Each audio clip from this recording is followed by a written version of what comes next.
तर लोकसभा निकालानंतर बैठकींचं सत्र आता सुरू झालेलं आहे। देवगिरीवर राष्ट्रवादी नेत्यांची बैठक पार पडणार आहे। अजित पवारांनी ही बैठक बोलावलेली आहे आणि या बैठकीत काय चर्चा होणार हे पाहणं महत्त्वाचं ठरणार आहे, कारण आता राष्ट्रवादीची काय भूमिका असणार हे पाहणंही महत्त्वाचं आहे।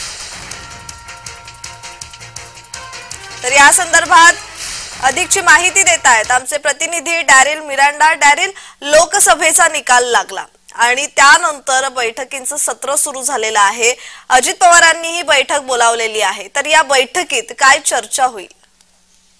नक्की प्रज्ञा, आपण पाहिलं तर महाराष्ट्रात आता बैठकींचे सत्र सुरू आहे। काल भाजपची मंथन बैठक पार पडली, तर आज राष्ट्रवादीची देखील एक मंथन बैठक पार पडणार आहे। उपमुख्यमंत्री अजित पवार यांच्या देवगिरी या निवासस्थानी राष्ट्रवादीच्या कोर कमिटीच्या नेत्यांची बैठक पार पडणार आहे। त्या बैठकीसाठी सुनील तटकरे, प्रफुल्ल पटेल असतील हे सर्व नेते जे आहेत कोर कमिटीच्या बैठकीत उपस्थित राहणार आहेत। आपण पाहिलं तर महाराष्ट्रात राष्ट्रवादी अजित पवार गटाला फक्त एक जागा आली, ती म्हणजे रायगडची। सुनील तटकरे निवडून आले आहेत, तर मोठा फटका जो आहे तो राष्ट्रवादी अजित पवार गटाला महाराष्ट्रात बसला। एकंदरीत आपण पाहिलं तर या संदर्भात आज देवगिरी निवासाने या संदर्भात चर्चा होणार आहे। आता नेमका बैठकीत काय चर्चा होणार हे पाहावं लागेल।